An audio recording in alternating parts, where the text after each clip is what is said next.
professor Dr. Antônio Novoa, da Universidade de Lisboa, em Portugal, a quem já dissemos, temos a honra de receber aqui no palco, por gentileza, professor Dr.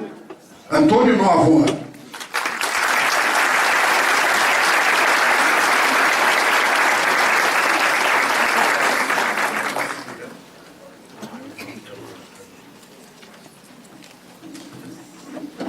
Enquanto ele liga seu notebook, se prepara para a conferência, convidamos para mediador o nosso magnífico reitor, professor Dr. Gildo Volpato.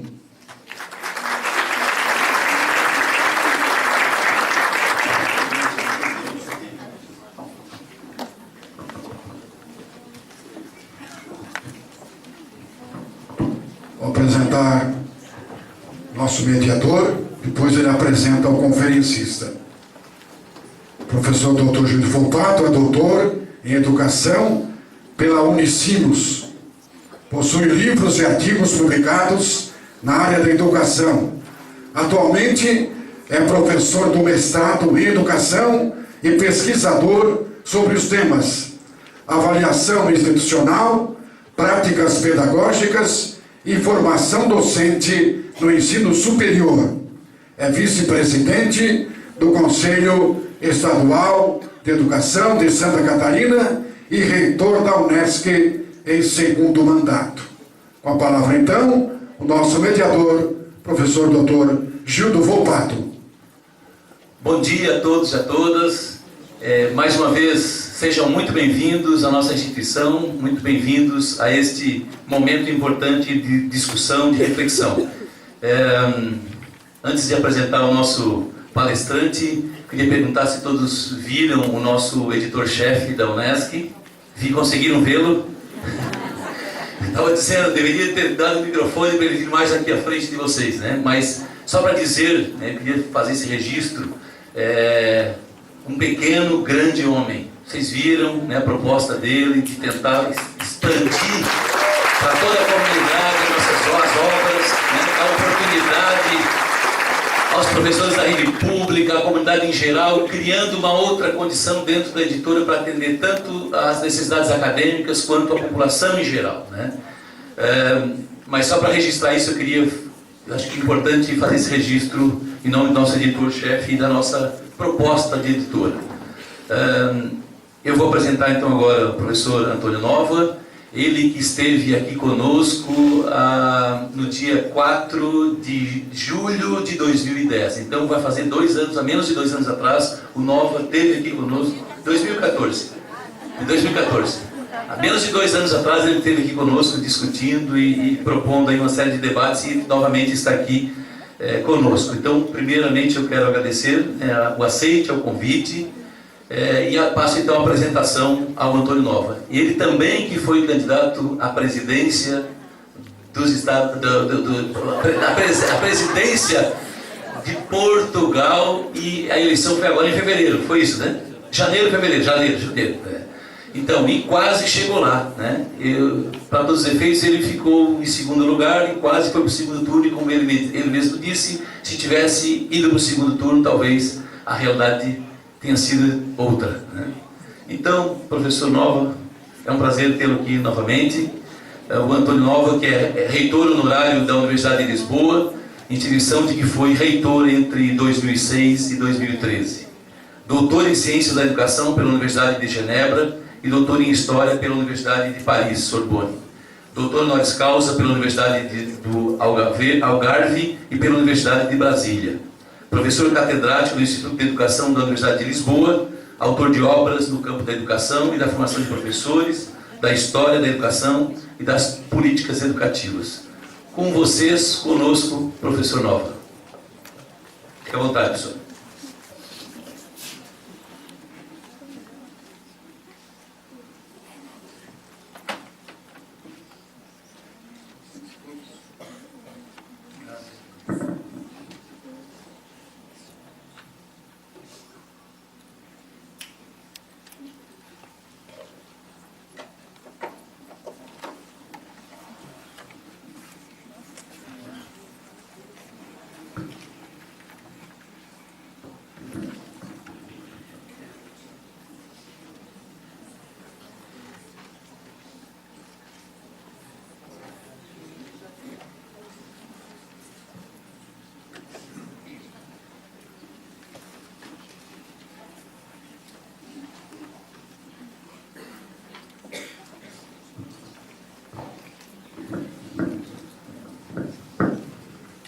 Muito bom dia a todos, muito bom dia a todas.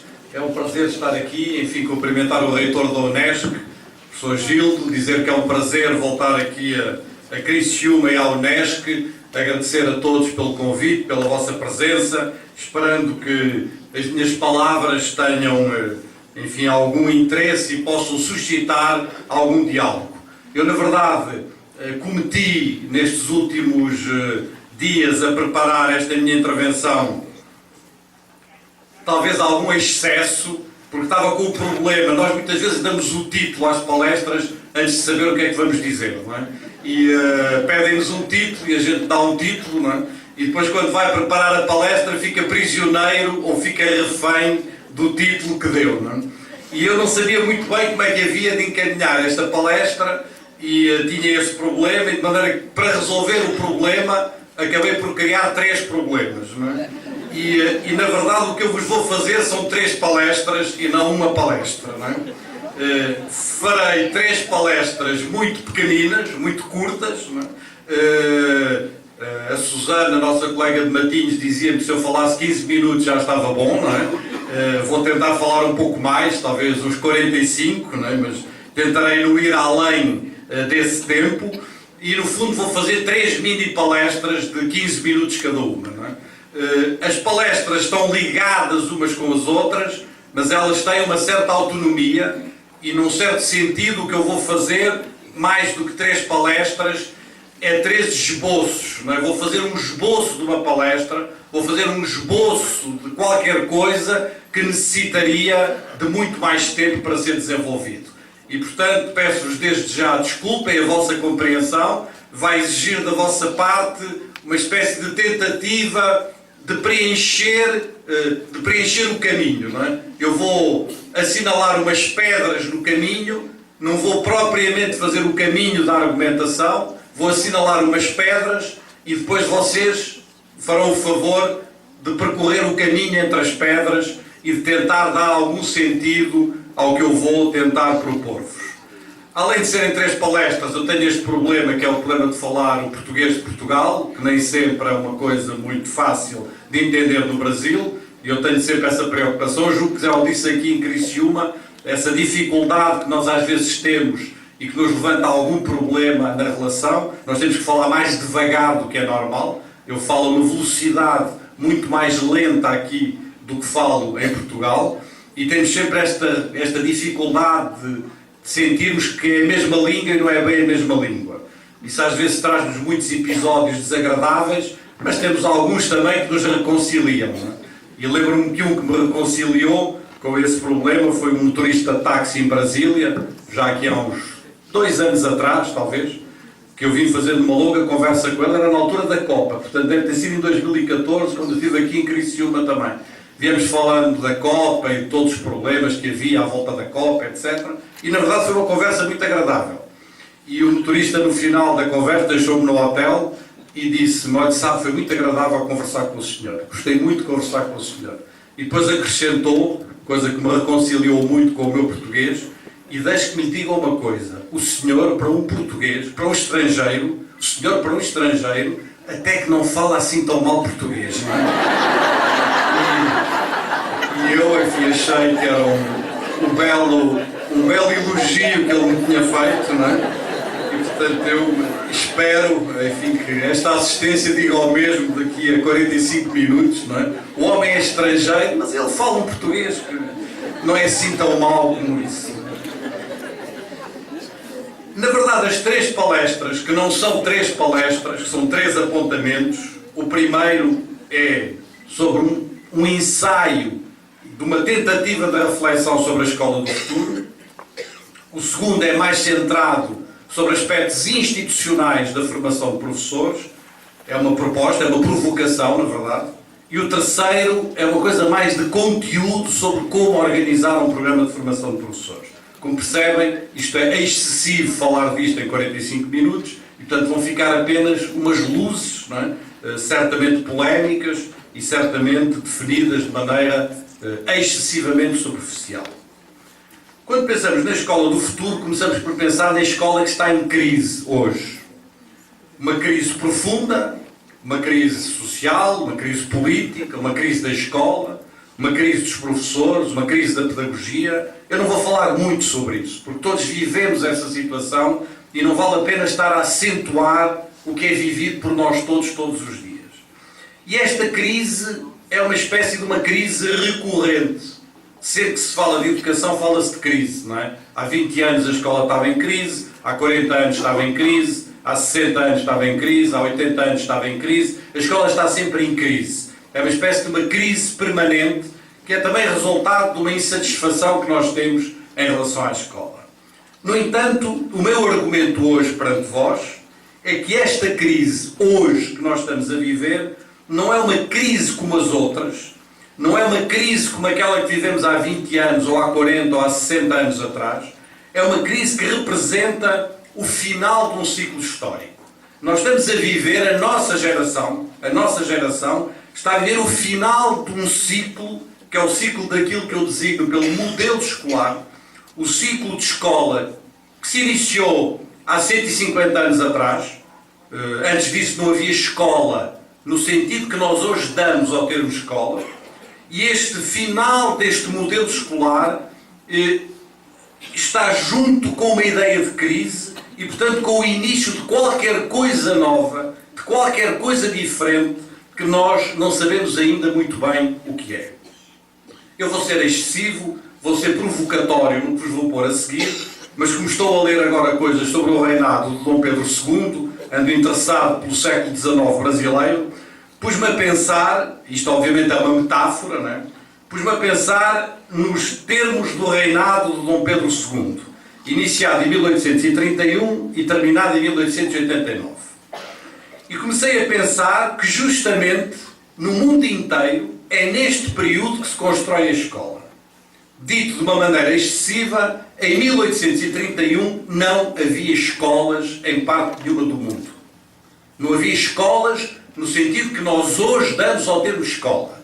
Um prédio escolar, uma sala de aula, uma determinada estrutura do espaço, uma determinada estrutura do tempo, um professor a dar aulas, uma hora de aulas, um currículo, turmas homogéneas, uma determinada progressão dos estudantes. Aquilo que nós hoje definimos como escola não existia em parte nenhuma do mundo em 1831.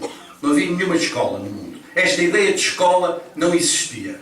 Em 1889, quando se implanta a República no Brasil, já havia escolas, tal como nós hoje as conhecemos, em todos os lugares do mundo.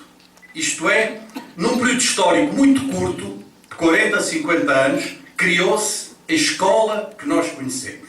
Aquilo que eu tenho vindo a designar pelo modelo escolar. Este modelo de escola, não havia prédios escolares. Nunca ninguém se tinha lembrado de construir um prédio para ser escola. Os primeiros prédios para serem escola são construídos em 1840, 1842, nos Estados Unidos e depois noutros países. Portanto, a ideia de escola, como a conhecemos, não existia em parte nenhuma do mundo no início do reinado de Dom Pedro II.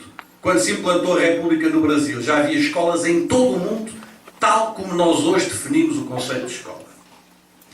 E como é que nós podemos rapidamente definir uma escola tal como nós a conhecemos hoje? Eu andei à procura de uma metáfora, que aliás já utilizei também num texto, ainda de maneira diferente desta, e encontrei uma metáfora que é pensar no que foi a mais importante inovação tecnológica que existiu desde sempre no domínio da educação.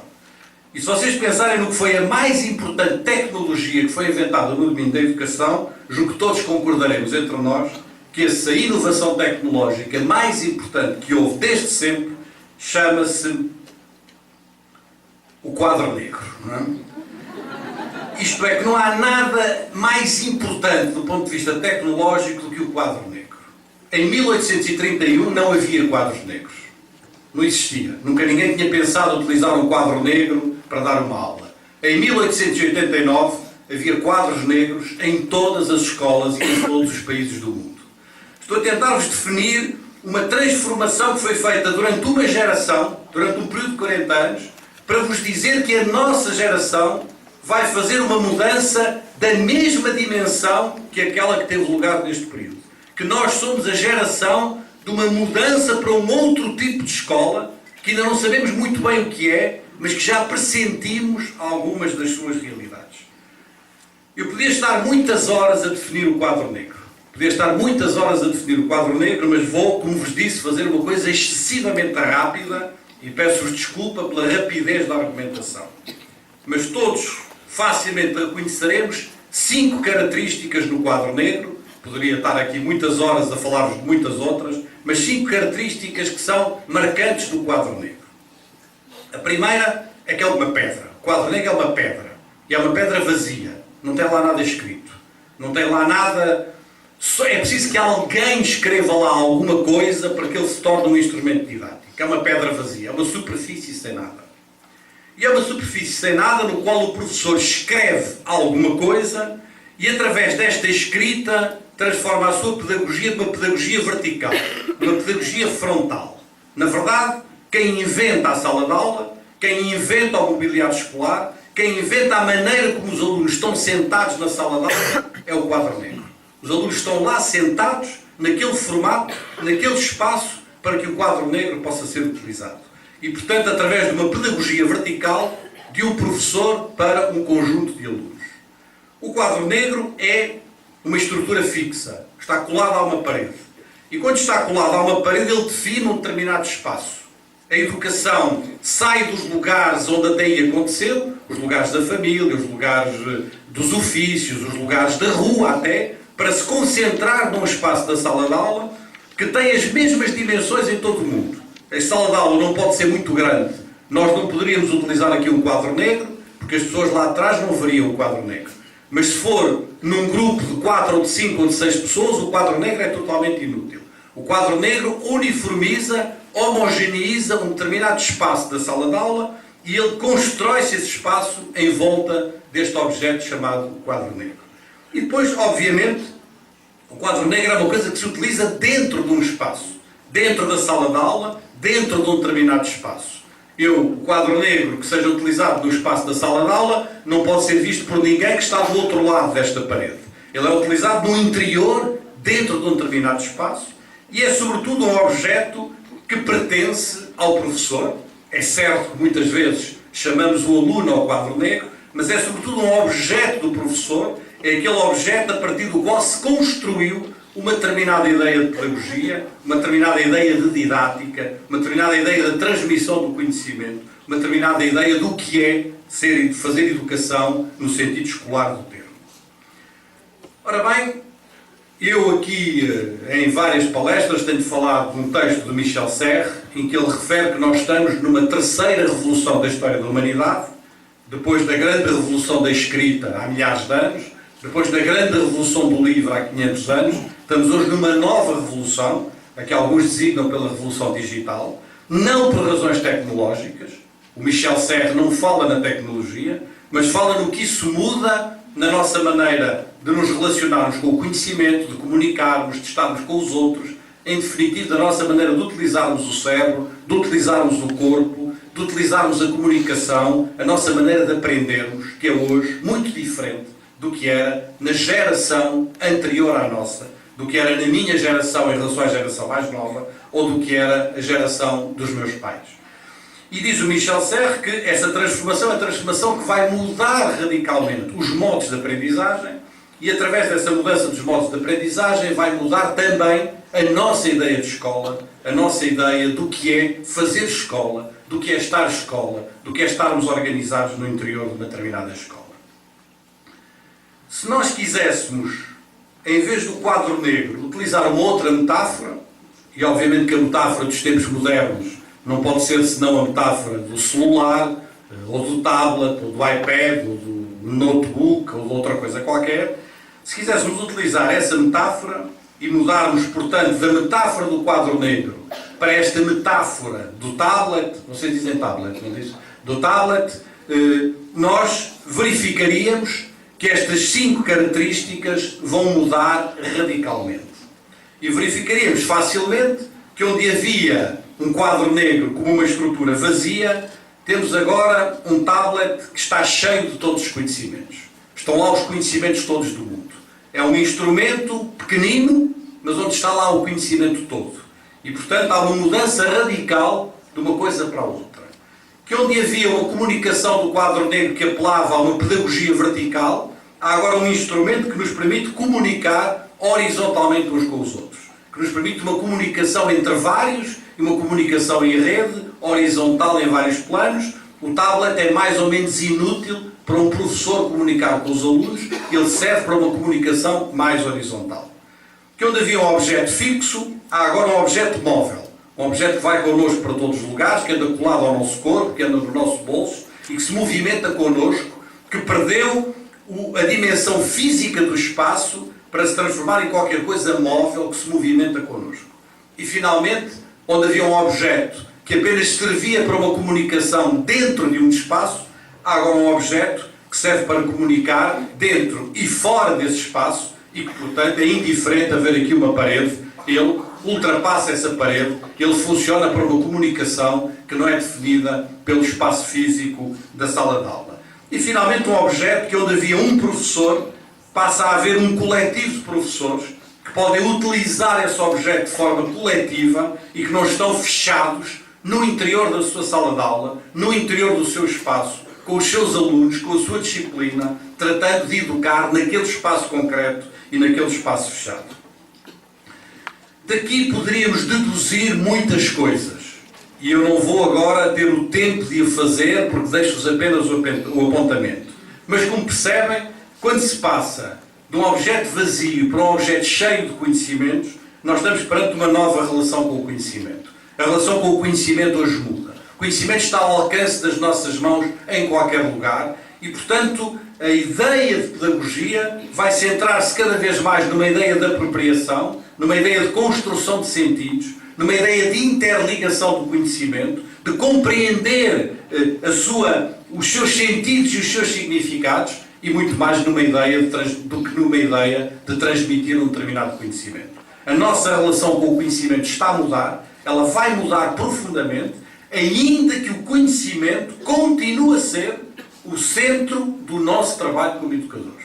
Não é desvalorizar o conhecimento, mas é uma outra forma de nos relacionarmos com o conhecimento. É verdade na escola, é verdade na universidade, é verdade na ciência, é verdade no nosso dia-a-dia.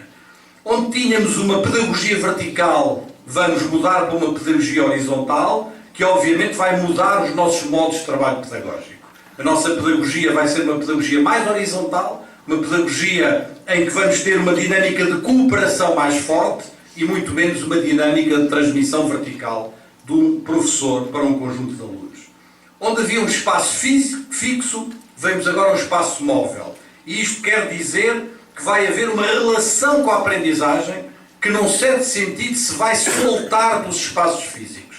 As aprendizagens vão sair de um fechamento num determinado espaço físico, vai haver um conjunto de aberturas e a aprendizagem acontece 24 horas por dia. Ela vai acontecer nos mais diversos lugares, dentro e fora da escola, dentro e fora do espaço escolar tradicional, e nós vamos ter um regresso, num certo sentido, ao que era um tempo anterior ao tempo do modelo escolar, àquilo que chamamos redes de convivialidade, capilaridades educativas, zonas de capilaridade educativa em que a aprendizagem acontece dentro da escola, mas não acontece apenas dentro da escola. Em que o espaço educativo se vai transformar profundamente, as paredes da sala de aula vão ser derrubadas progressivamente, vai haver outras concepções de espaço educativo, o espaço educativo vai se diversificar, vai ter pequenos espaços, grandes espaços, espaços médios, espaços de convívio, espaços de estudo individual, não vai ter mais aquela forma que teve durante estes 150 anos,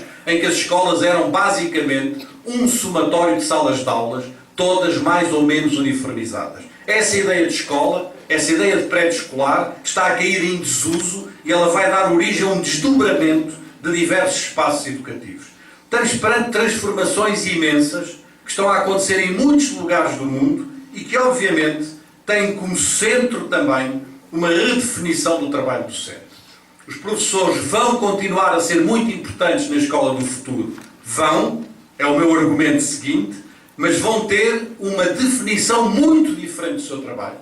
Uma definição que já não passa pelo professor individual com a sua turma de alunos ou com a sua disciplina e que passa por coletivos docentes, por práticas de colaboração, por uma concepção do trabalho docente que é profundamente diferente daquela que prevalece ainda nos dias de hoje. É esta mudança do trabalho docente, esta mudança da própria profissão docente, que é essencial para nós percebermos, compreendermos, se não quisermos ficar fora desta dinâmica que está a acontecer do ponto de vista da história e quisermos ter a capacidade de pensar os professores e de pensar a sua formação. É isso que eu procurarei fazer esta redefinição do trabalho docente, ao colocar a minha segunda palestra, não é? E a minha segunda palestra é uma interrogação, e é uma interrogação com mais uma metáfora, em que eu me pergunto, é necessário ou não uma casa comum dos professores e da sua formação. A minha segunda palestra é assim centrada sobre aspectos institucionais da formação de professores. Se acreditamos que os professores vão ser muito importantes, mas se acreditamos que os professores têm que ser formados de outra maneira, para uma outra escola diferente, se acreditamos que já não faz sentido formar professores para esta escola que prevaleceu durante 150 anos e que estamos agora perante uma outra escola, então temos que ser capazes de um novo compromisso com a formação de professores. Eu recordo o que foi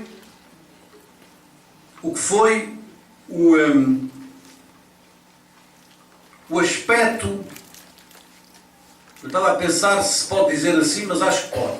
O que foi o aspecto-chave, o lugar-chave, o lugar central, onde se definiu aquele modelo escolar de que eu aqui vos falei. Esse lugar-chave, essa instituição central onde o modelo escolar se definiu, foi nas escolas de formação de professores. E as escolas de formação de professores, naquela altura, reinado de Dom Pedro II, no Brasil e em todo o mundo, chamavam-se escolas normais. E chamavam-se escolas normais porquê? Por isso mesmo que todos vocês estão a pensar. Porque eram escolas onde se iam normalizar o ensino, onde se ia normalizar o espaço escolar, onde se ia normalizar os métodos pedagógicos, onde se ia normalizar o currículo, onde se ia normalizar a ação do professor, onde se ia normalizar o espaço da sala de aula, onde se ia normalizar o mobiliário escolar, onde se ia normalizar o horário escolar, onde se ia normalizar essa estrutura homogénea na altura em que era central impor a escola obrigatória, impor a cidadania nacional, impor a ideia do Estado-nação, essa força poderosa de homogeneização e de normalização. Em grande sentido, quem inventou a escola foi o quadro negro, quem deu lugar e construiu e fabricou esta invenção foram as escolas normais de formação de professores. É no centro das escolas normais que se constrói a profissão, que se constrói a sua identidade e que, num certo sentido, se dá fulgor, se dá abertura a este modelo escolar que prevaleceu até aos dias de hoje. A pergunta que se faz hoje é, então e hoje? É importante haver também uma renovação da formação de professores? Eu vou tentar responder a isso com esta metáfora, que vocês vão ver, é uma metáfora provocatória. E é uma metáfora provocatória porque o que se passa hoje com a formação de professores, no espaço ibero-americano, mas em todos os espaços do mundo, é uma enorme fragmentação. A formação de professores está fragmentada. A formação de professores está com uma enorme dispersão. Acontece em lugares...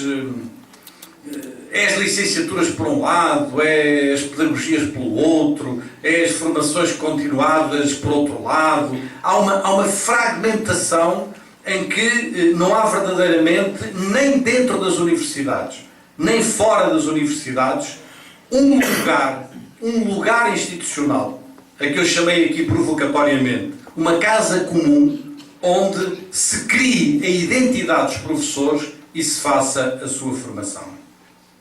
Mas para falarmos desta casa comum, temos que primeiro responder a 3 perguntas. E as 3 perguntas, que parecem retóricas, são perguntas muito críticas. E a primeira pergunta é: acreditamos ou não que os professores vão continuar a ocupar um lugar importante na educação? Há quem não acredite. Há quem ache que as tecnologias vão resolver os problemas todos. Há quem ache que o mais importante vai ser o regresso de formas domésticas de educação. A educação domiciliar ou a educação em casa. Há quem entenda que é através de dinâmicas de privatização dos percursos educativos que se vai construir o futuro e que os professores vão ser relativamente dispensáveis. Há muitas tendências nessa ordem no mundo. Um relatório saído o mês passado no Rio de Janeiro mostrava que no Brasil, a educação domiciliar, a educação em casa, feita pelos pais ou pelas famílias em casa, aumentou 985 vezes nos últimos 5 anos. E nos Estados Unidos há 3 milhões de crianças que não vão à escola. São educados por outras formas. Portanto, há muita gente que entende que os professores podem ser facilmente substituídos e que eles não vão ter um lugar importante na educação do futuro. Eu acredito o contrário. Acredito que os professores vão ser uma peça central da educação do futuro e da escola do futuro e respondo sim a esta minha primeira pergunta. Se respondesse não, era inútil estarmos aqui, podíamos ir todos embora, fazer outra coisa qualquer mais interessante do que estarmos a preocupar-nos com estes aspectos. Há uma segunda questão que parece retórica, mas que é muito importante para nós respondermos. Se acreditamos que os professores são uma profissão, e uma profissão que na sua diversidade tem uma base comum. Se achamos que, tal como os médicos, os professores pode ser um professor de matemática ou de história, ou um educador de infância, ou um professor das primeiras séries, mas que eles são uma profissão e que esta profissão, apesar da sua diversidade, tem uma base comum. Como os médicos. Podemos ser pediatras, ou cirurgiões, ou cardiologistas, ou outra coisa qualquer, mas somos médicos. Há uma base comum na formação de um médico. Acreditamos nisto ou não acreditamos? Se não acreditamos nisto, então a fragmentação não faz mal nenhum. Uns fazem licenciaturas por um lado, outros fazem pedagogia pelo outro, outros fazem outra coisa qualquer, mas é inútil tentar dar alguma base comum a esta formação, porque são coisas diferentes. Uma coisa é ser educador de infância, outra coisa é ser professor de matemática, outra coisa é ser professor de história ou de artes visuais, e portanto não temos que nos preocupar com esta identidade profissional ou com esta base comum da profissão. A minha resposta é sim. Os professores são uma profissão, não são apenas uma atividade, não são apenas uma coisa que se faz, não são apenas uma ocupação, são uma profissão, no sentido mais nobre do termo, e uma profissão que na sua diversidade tem sim uma base comum. E depois, a terceira questão, a mais difícil de todas para todos nós, se acreditamos que os professores são uma profissão, se eles são uma profissão baseada no conhecimento, que os nossos colegas americanos chamam a knowledge-based profession, uma profissão baseada no conhecimento, ou aquilo que alguns designam pela learned profession, uma profissão que se aprende, uma profissão na qual nós nos podemos formar. Se acreditamos nisto ou não acreditamos. E se acreditamos nisto, então temos de acreditar que a sua formação deve ser feita na universidade. E que a universidade é o lugar onde se faz a formação dos professores e não noutros lugares quaisquer. Ora, esta pergunta é tudo menos uma pergunta inocente. Porque o que nós assistimos hoje em todo o mundo é um recuo, um retrocesso brutal em relação a esta pergunta. Com muita gente, muitas políticas educativas, políticas conservadoras, políticas neoliberais, políticas de muita ordem, que estão a recuar nesta pergunta, que estão a retroceder nesta pergunta e que estão a dizer, epá, esqueçam essas coisas. Isso de ser professor, de ser uma profissão, demorar muitos anos a aprender, isto tudo é conversa. É conversa sem nenhum sentido. Os professores, em 4 semanas nós formamos um professor. A gente em 4 semanas faz uns seminários intensivos, dá-lhes umas tecnologias, dá-lhes umas receitas, põe-os na sala de aula, se for necessário põe-os na sala de aula com um professor mais experiente, fazendo uma aprendizagem na prática e resolvemos o problema. Isto está a acontecer nos Estados Unidos. O célebre programa Teach for America, lançado no tempo do George Bush, e que hoje é um programa poderosíssimo nos Estados Unidos da América, tem vindo a substituir a tradicional formação de professores de 4 ou 5 anos numa universidade por pequenos cursos intensivos de 3 ou 4 semanas e depois lança-se o professor dentro de uma escola. Não é? Isto está a acontecer em algumas políticas educativas em Inglaterra. Isto começa a acontecer em algumas situações na Austrália.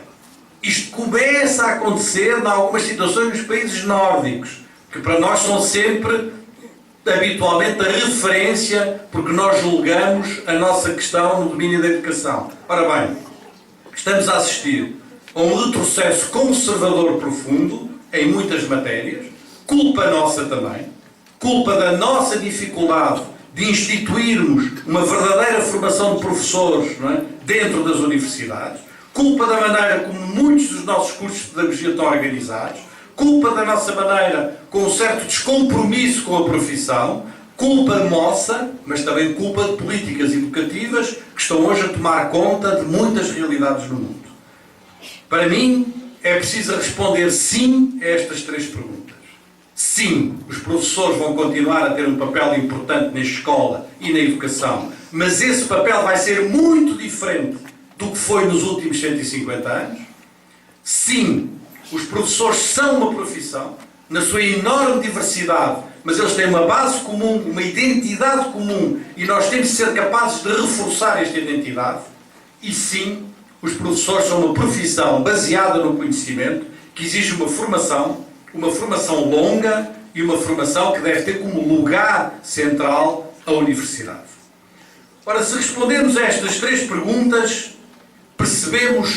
se respondermos positivamente a estas três perguntas, percebemos que tem de haver um compromisso muito maior da universidade com a formação docente. E agora, o que ali está escrito não é inocente, e com a profissão docente. Isto é, tem de haver um lugar e um compromisso da universidade em relação à formação dos professores, mas também em relação à própria profissão e à própria construção, afirmação e prestígio da profissão.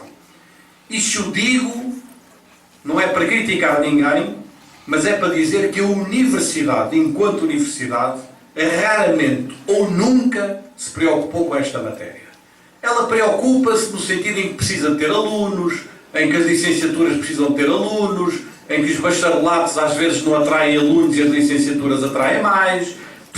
Mas ela está fragmentada em vários espaços, está fragmentada numa fragmentação enorme, e ela não tem verdadeiramente um compromisso com a formação docente. E mesmo em muitos cursos de pedagogia, infelizmente, esse compromisso é muito frágil, não é? Isto é, nós estamos mais preocupados com a disciplina que damos, com a nossa carreira universitária, seja na história da educação, que é a minha área, seja na filosofia da educação, seja no currículo, seja na didática, do que propriamente com aquela pergunta que devia ser a pergunta central que nós temos para fazer. Como é que se forma um professor? Não é? Qual é o nosso compromisso com a formação de um professor? O meu compromisso não é com a história da educação, o meu compromisso é com a formação dos professores. E claro que, nessa formação de professores, eu vou ver o que é que a minha história da educação pode contribuir para essa formação de professores. E esta pergunta é uma pergunta que é raramente feita, e é por isso que eu tenho vindo a defender que chamem-lhe o que quiserem chamar. Eu não sou nominalista. Os nomes não me interessam. Chamem-lhe centro, chamem-lhe instituto, chamem-lhe lugar, ou programa, ou espaço, ou colégio, ou academia, ou complexo, ou fórum, ou círculo, ou o que quiserem. Mas mobilizemos-nos na tentativa de construir, dentro das universidades, uma casa comum da formação e da profissão. Precisamos de um lugar dentro da universidade, de um lugar institucional que seja agregador e no qual a pergunta central seja: como é que se forma um professor? E que esta seja a nossa pergunta e o nosso compromisso no interior desta casa comum da formação e da profissão. Ora, esta casa comum não existe em praticamente lugar nenhum do mundo. A formação de pessoas está fragmentada em vários lugares, em vários programas, em vários mestrados, em várias licenciaturas, em corpos docentes que verdadeiramente não têm um compromisso sério com a formação de professores. A minha preocupação hoje é como é que se constrói esta casa comum. E esta casa comum da formação e da profissão, eu julgo que tenho uma intervenção hoje ao final da tarde e tentarei falar um pouco mais sobre isso, tem de ser uma casa comum interna e externa à universidade. O que é que eu quero dizer com isto?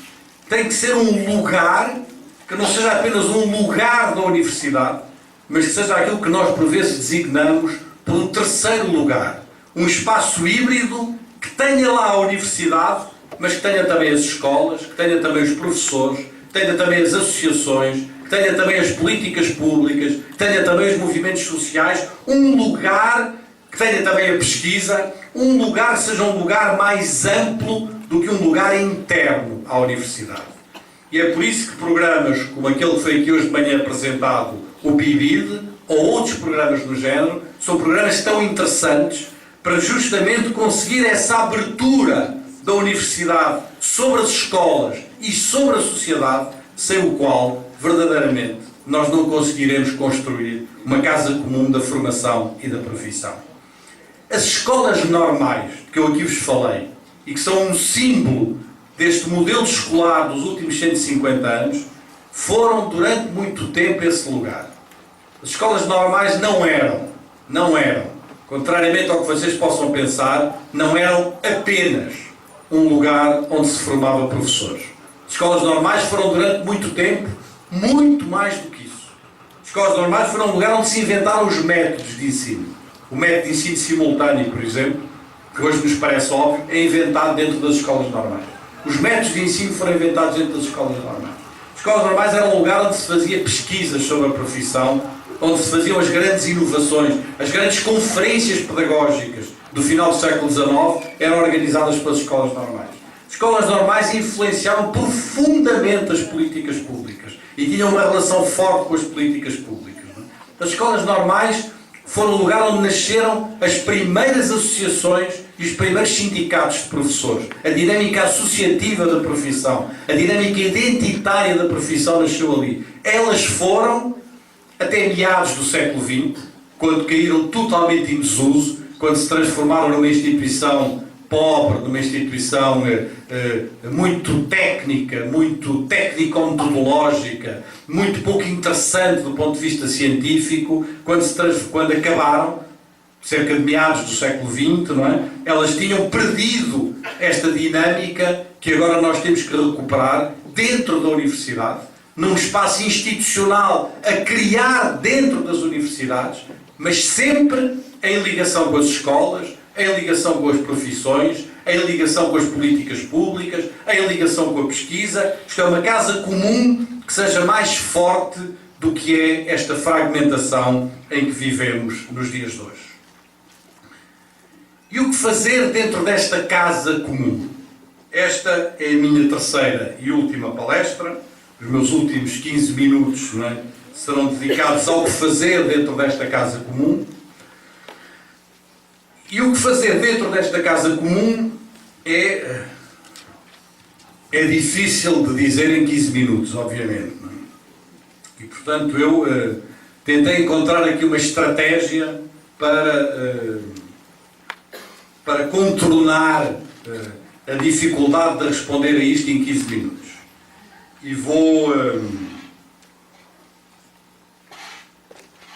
não sei se a estratégia é mais adequada, mas vocês direm-me no final, e vou tentar fazer uma coisa. Alguns aqui conhecem um grande dramaturgo alemão, o Bertolt Brecht. Não é? Brecht foi um homem, enfim, muito conhecido dos teatros e da política e da crítica, e o Bertolt Brecht, não sei como é que vocês dizem aqui no vosso português do Brasil, tinha uma coisa que ele chamava o distanciamento, não é?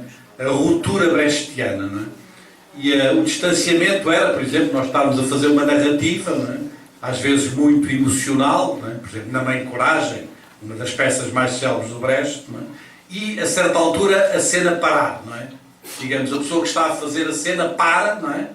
E de repente cria uma coisa, dizer, o que é que está aqui a acontecer? Quer dizer, não deixar a pessoa empalar numa determinada história e criar um momento de estranheza ou de estranhamento para distanciar as pessoas e poderem ver de fora uma determinada realidade.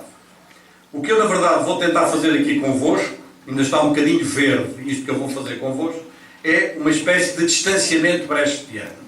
É falar da formação de professores a partir de fora e não a partir de dentro.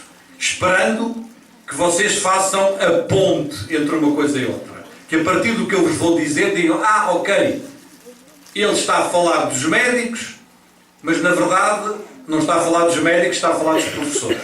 E portanto façam essa ponte entre o que eu vos estou a dizer e aquilo que, enfim, que diz respeito à nossa profissão e ao nosso trabalho. E filo pelo seguinte, eu venho acompanhando há um ano esta parte, mais ou menos, um grande debate que está a haver na Universidade de Harvard, e a Universidade de Harvard é normalmente aquela referência para todos nós, queremos ser todos como Harvard, não é? Queremos aspirar todos a ter muitas dimensões de Harvard, e o lugar onde, na minha opinião, dentro das universidades, está a acontecer a renovação pedagógica mais interessante em todo o mundo. E onde está a haver uma renovação pedagógica mais interessante em todo o mundo, dentro das universidades, é nas faculdades de medicina. Não é nas faculdades de pedagogia, não é nas faculdades de humanidades, não é nas faculdades de ciências sociais, é na parte da educação médica que estão a acontecer hoje algumas das mudanças pedagógicas mais interessantes que acontecem no mundo. E uma dessas mudanças pedagógicas está a acontecer justamente na escola médica ou na Faculdade de Medicina da Universidade de Harvard, a Harvard Medical School, que definiu o ano passado, em 2015, um novo currículo e um novo programa da formação dos médicos, a que eles deram a designação de Pathways, que é a palavra que está, enfim, mais forte nesta nuvem de palavras. A que eles deram o nome de Pathways. Pathways, obviamente, pode-se traduzir de muitas maneiras para português. Vias, percursos, caminhos. Caminhos era uma boa tradução. Mas eu achei que uma tradução mais interessante, em homenagem ao João Guimarães Rosa, era a tradução de veredas, não é? E portanto, a este novo currículo eles chamaram veredas, ou caminhos, ou percursos. E é impressionante acompanhar e ver o que eles estão a fazer na formação médica, que é esta casa comum, a Harvard Medical School, é esta casa comum da formação dos médicos, mas também da própria profissão médica. Portanto, é mais do que uma escola de formação de médicos. É uma escola de formação de médicos, mas é uma escola de produção de identidade da própria profissão. E achei que valia a pena tentar resumir-vos à minha maneira. Isto que eu vos vou dizer não está escrito em nenhum documento, é uma síntese minha em 5 pontos. Se calhar vou-vos pedir, em vez de 15 minutos para esta palestra, 20, mas já lá vão 5. Eu acho que em 15 minutos consigo acabar isto, não é? Em 5 pontos que me permitem, de algum modo, resumir o ambiente transformador deste currículo de formação médica que está a acontecer em Harvard e que, surpreendentemente, eu fiquei muito impressionado quando comecei a ver os vídeos, quando comecei a falar com os médicos, quando comecei a falar com o diretor da faculdade e comecei a perceber na linguagem deles, aquela que é muitas vezes a nossa linguagem, mas que muitas vezes, no nosso caso, fica apenas como linguagem, uma espécie de teoria vazia, que nós não aplicamos depois na nossa realidade concreta e que, no caso deles, passa da linguagem à concretização. E vou-vos falar disso em 5 pontos para tentar definir este novo currículo da formação médica Veredas. A partir de agora, falarei apenas dos médicos e vocês, se assim o entenderem, na vossa cabeça, passam de médicos a professores, não é? Mas falarei apenas de médicos, não por nenhuma metáfora anatómica ou nenhuma metáfora biológica, mas por uma metáfora profissional. Porque eu acredito que formar um professor é exatamente um desafio idêntico a formar um médico, não é? E que a profissão docente não é menos nem mais do que a profissão médica. Tem as mesmas exigências, tem as mesmas realidades e que ela pode ser facilmente comparada no espaço universitário. O primeiro grande reflexão deste novo currículo, dizem eles, é: precisamos de criar um ambiente colaborativo dentro da nossa Faculdade de Medicina. A ideia do ambiente colaborativo é uma ideia organizadora central deste programa de formação médica.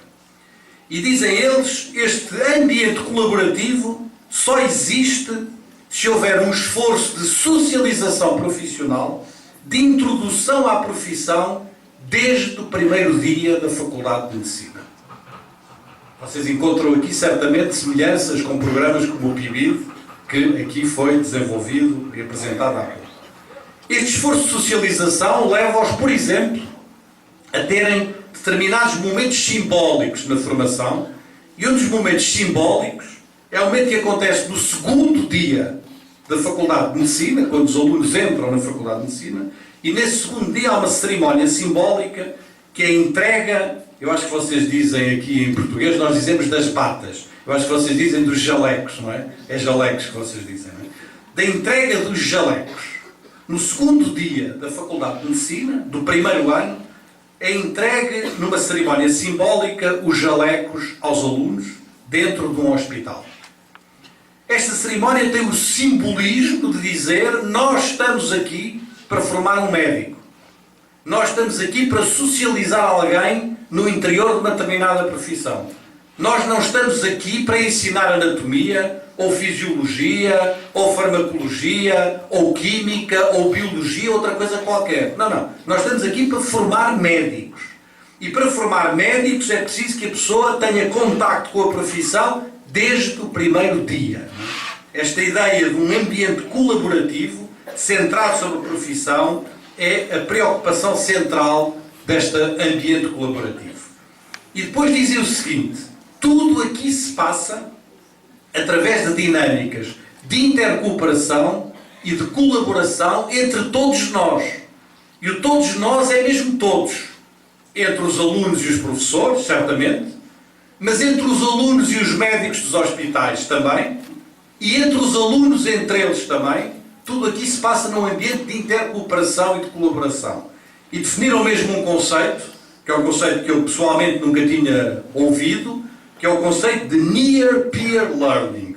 Ora, Near Peer Learning, quer dizer, Near próximo, Peer pares, Learning aprendizagem, traduzida à letra é uma aprendizagem de proximidade com os nossos pares. E quem são os nossos pares? Os nossos pares são os outros alunos, os nossos pares são os outros, os médicos dos hospitais, os nossos pares são os professores da universidade. É com eles que, através de práticas tutoriais, através do desenvolvimento de comunidades de desenvolvimento, de aprendizagem profissional, a que nós chamamos de comunidades de desenvolvimento profissional, se pode fazer um trabalho e criar um ambiente colaborativo. E este ambiente existe desde o primeiro dia da Faculdade de Medicina. Não se aprendeu durante 2 ou 3 anos, não, durante 2 ou 3 anos aprendemos teorias, e depois então, não, é desde o primeiro dia. Esse ambiente está fundado nesta dinâmica de colaboração desde o primeiro dia. E o diretor da Faculdade de Medicina, num vídeo da apresentação deste novo currículo, diz mesmo esta coisa: os estudantes aprendem mais uns com os outros do que aprendem connosco, os seus professores, não é? Desde o primeiro dia ele diz, não tem nenhuma dúvida, que os estudantes aprendem mais uns com os outros do que aprendem connosco. Através de interações, através da relação, através dessa horizontalidade de comunicação de que eu vos falava há pouco, eu não tenho nenhuma dúvida sobre esta matéria. Ponto 1 do currículo Veredas da Faculdade de Medicina da Universidade de Harvard, um ambiente colaborativo, e um ambiente colaborativo em que a profissão está dentro desta formação que nós damos na Faculdade de Medicina.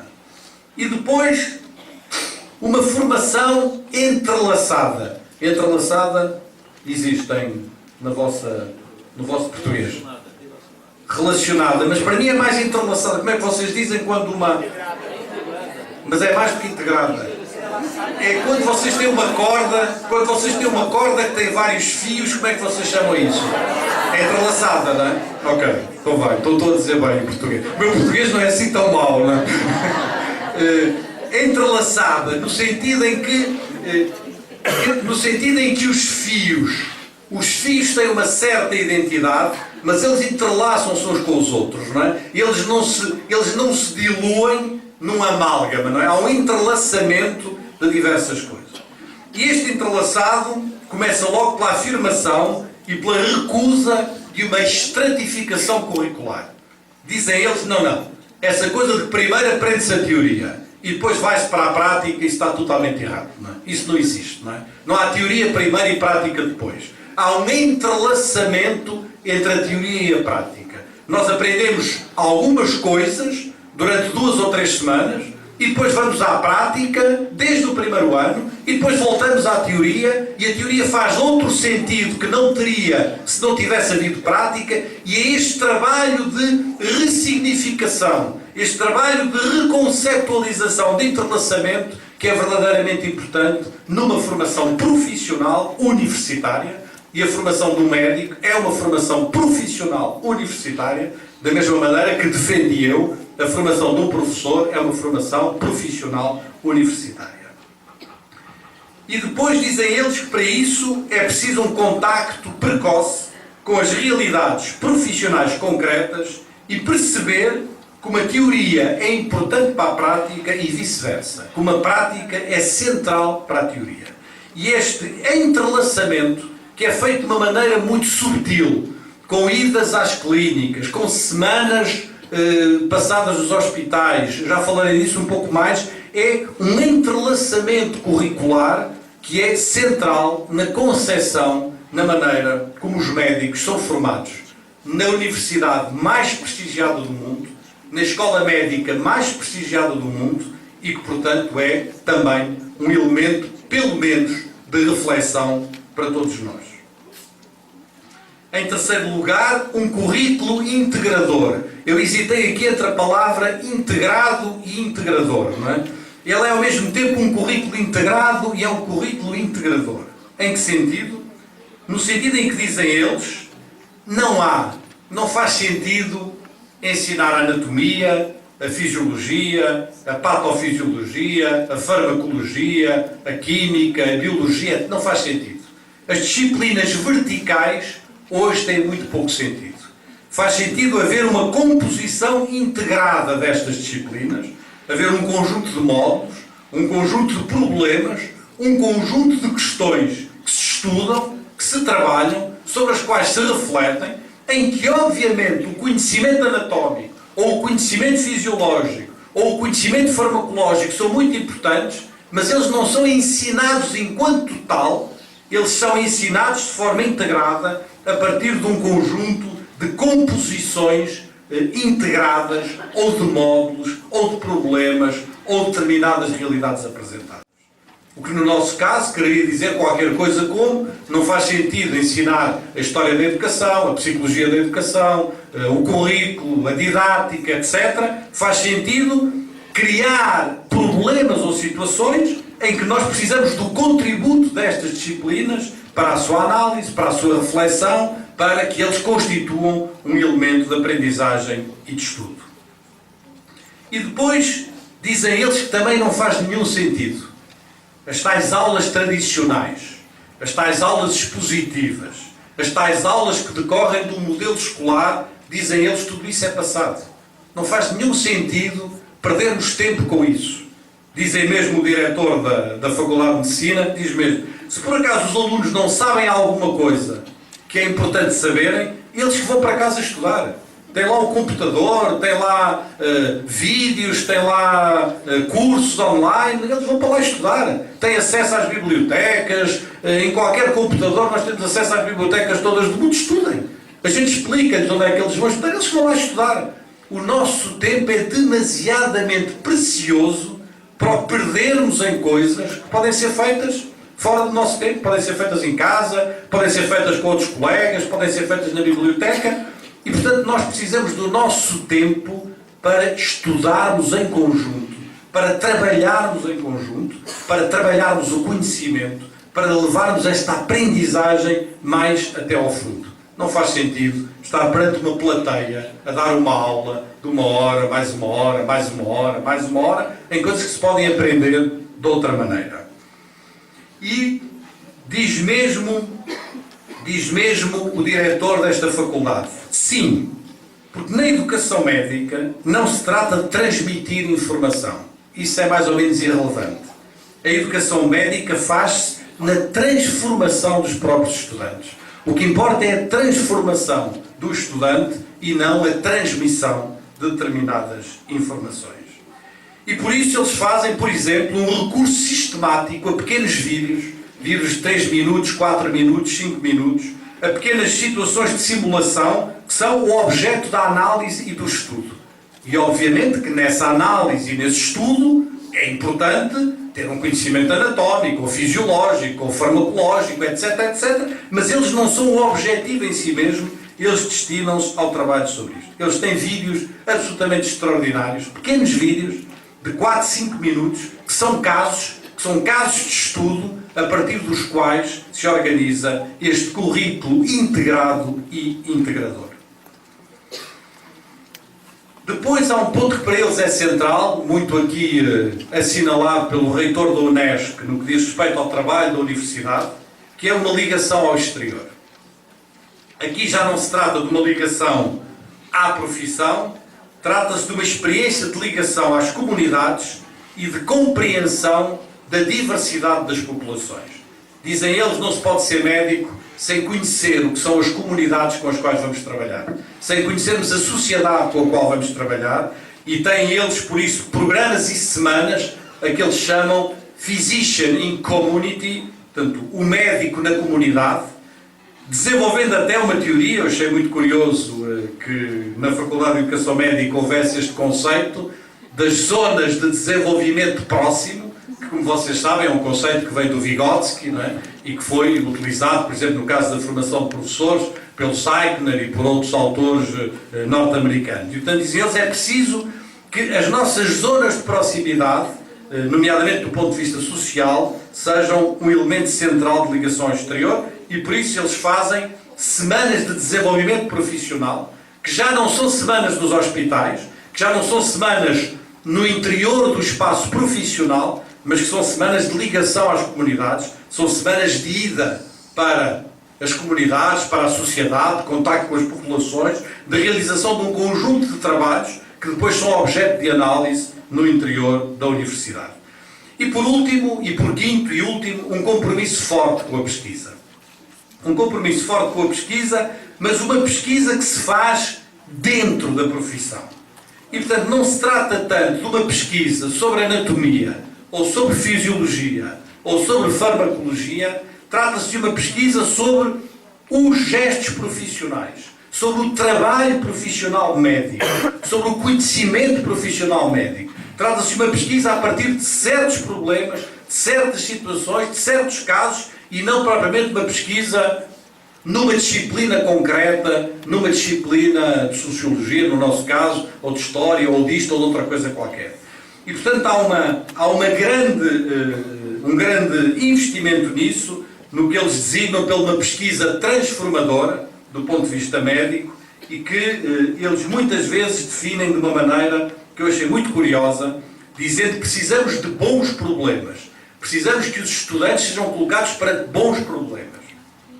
E depois dizem eles uma frase que eu acho muito curiosa, que é: um bom problema é um problema que não se resolve depressa, não é? Aquele que se resolve depressa não é um bom problema. Um bom problema é aquele que fica connosco, aquele que está connosco durante vários meses, aquele que nós demoramos vários meses a resolver, e dizem eles, é aquele que nos transforma a nós na procura de uma solução para aquele problema. E, portanto, eles já fazem mesmo um jogo de palavras em que dizem: o importante não é encontrar uma solução para o problema, o importante é que esse problema encontre uma solução para nós. Não é? Isto é, que do estudo desse problema resulta uma transformação da própria pessoa. Tem mesmo uma frase que é mais ou menos intraduzível em português, que é: a good problem solves you. Isto é, um bom problema resolve-vos a vocês, não é? Soluciona-vos não se trata de solucionar o problema, mas de encontrar no problema uma maneira de nos transformarmos a nós próprios. E este compromisso com a pesquisa é fortíssimo, mas não é uma pesquisa teórica no sentido disciplinar do termo. É uma pesquisa que está dentro do conhecimento profissional médico.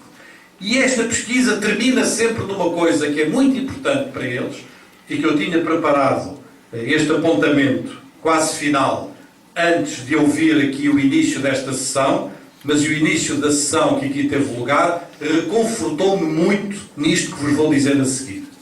E o que vos vou dizer a seguir é a importância da escrita da profissão. A importância de escrever. A importância de escrever e de publicar. E é para mim muito importante que vocês tenham querido assinalar simbolicamente o início deste dia de trabalhos com uma publicação feita por alunos, feita por estudantes, feita por professores, uma publicação que procura justamente traduzir a ideia de que é importante escrever. Porque escrever é inscrever. É quando escrevemos alguma coisa que nos inscrevemos nessa alguma coisa. É quando escrevemos a profissão que nos inscrevemos na profissão, e a estátua é um ato decisivo para os professores. Nós temos de escrever mais, de publicar mais e de dar, a partir dessa escrita, uma outra abertura à profissão. Todos aqui conhecem o Lee Shulman. O Lee Shulman é um autor que, a meu ver, é muito interessante. Todos conhecem o ciclo didático do Lee Shulman, não é? Eu agora vou fugir para os professores outra vez durante um segundo. Todos conhecem o ciclo didático do Lee Shulman, não vale a pena estarmos aqui a analisá-lo em detalhe. Enfim, que há a compreensão de um determinado conhecimento, que desta compreensão resulta um processo de transformação do conhecimento, no sentido deste conhecimento poder ser objeto de uma determinada prática de ensino, que obviamente essa prática de ensino tem lugar no momento pedagógico e no ato pedagógico central, que desta prática de ensino deve aparecer um objeto de avaliação. Nós devemos avaliar o que aconteceu nessa prática de ensino, a maneira como decorreu uma determinada atividade pedagógica, que daqui resulta, obviamente, um processo de reflexão, e que deste processo de reflexão, individual e coletivo, resultam novas compreensões que dão origem a novas transformações, a novas práticas, a novas avaliações, a novas reflexões e por aí adiante. Isto é uma coisa banal, e é uma coisa que não tem um interesse por aí além, que todos conhecem. Mas é curioso que pouca gente tem notado um quadrinho que o Lee Shulman apresenta em alguns dos seus estudos, não em todos, como sendo um elemento central deste processo. E esse quadrinho é um quadrinho em que ele diz: nada disto acontece se não houver um processo de sistematização, de escrita e de publicação. E, portanto, o processo da escrita é um processo central do ponto de vista do desenvolvimento pessoal, da inscrição pessoal de alguém numa profissão, mas é também central no processo da inscrição dessa profissão do ponto de vista das suas identidades. E agora sim, acabarei. Este é o final da minha terceira palestra. Peço-vos desculpa de ter feito 3 palestras apenas dentro de uma, um bocadinho como a Santíssima Trindade, não é? 3 em 1, não é? Espero que não tenha sido excessivo. Este ambiente colaborativo, esta formação entrelaçada, este currículo integrador, esta ligação ao exterior, esta procura de um compromisso com a pesquisa, são o que traduzem este programa Veredas da Escola Médica da Universidade de Harvard. É isto que eles fazem dentro desta casa comum, que é uma casa comum da formação dos médicos, mas também da profissão médica. Esta casa comum, obviamente, termina numa residência docente, e eu agora enganei-me. Não era a residência docente que eu queria pôr, era a residência médica, não é? Mas estão a ver, eu próprio estou na minha cabeça, agora olhei para aqui e disse: "Ups, o slide está errado, era a residência médica que devia estar ali", não é? Mas enfim, é um fenómeno de distanciamento. Numa residência médica, que obviamente é central para uma espécie de, o que eles chamam, como é que isto se traduz em português? A capstone.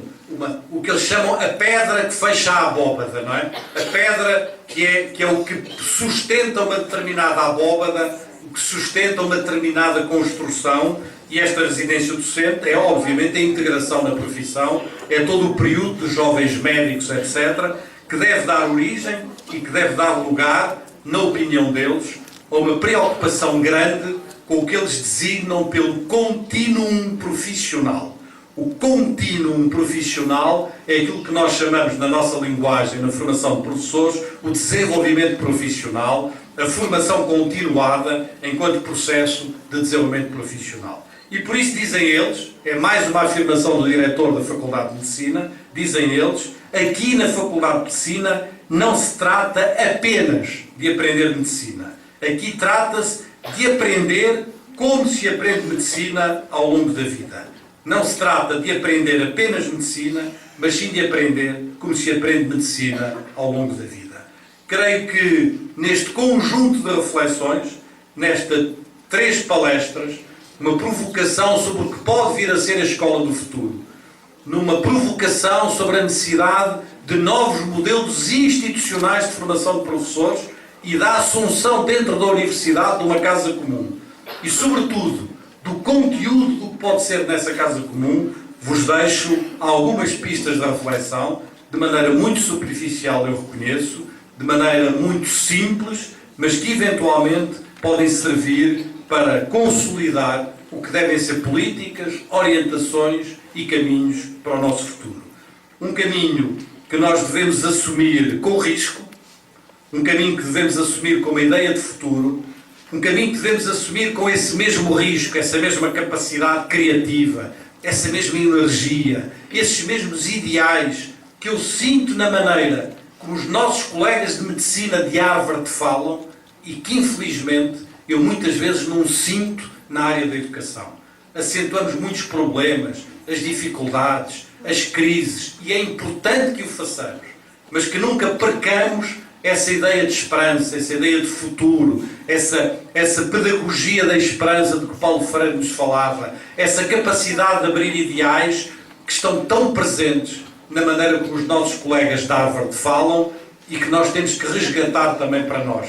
A colaboração, a inovação, a vontade, o compromisso, a confiança, a credibilidade, essa vontade de assumir riscos sem o qual não há verdadeiramente professores nem há profissão. Foi essa vontade que quis partilhar convosco nestas 3 palestras, quis partilhar convosco sempre com a ideia de que precisamos de abrir caminhos novos e que esses caminhos novos vão ser abertos por esta geração que está aqui nesta sala.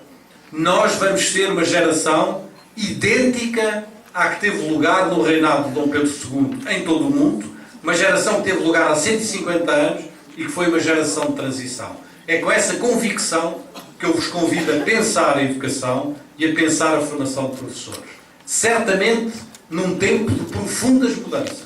Mudanças que vão num sentido errado, mudanças que vão num sentido certo, mudanças que muitas vezes resultam de políticas erradas, mas mudanças que dependem também do nosso compromisso e do nosso envolvimento. Como dizia o Gaston Bachelard, numa citação que eu gosto muito de fazer, não tenho a certeza que a história seja verdadeira, mas pelo menos é uma história que se conta e, como dizem os italianos, se non è vero è bene trovato, não é? Se não é verdade, a história pelo menos merece ser contada, não é?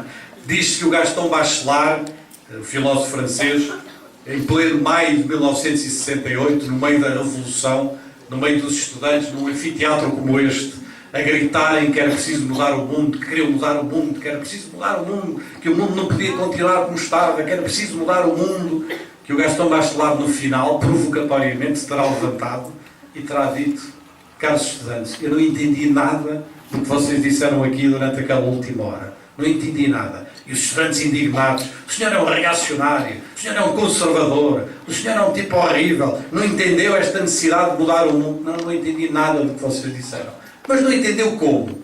Ele disse: olha, não entendi nada porque eu tenho uma novidade para vos dar. E a novidade que eu tenho para vos dar é que o mundo vai mudar, quer vocês queiram, quer não queiram, não é?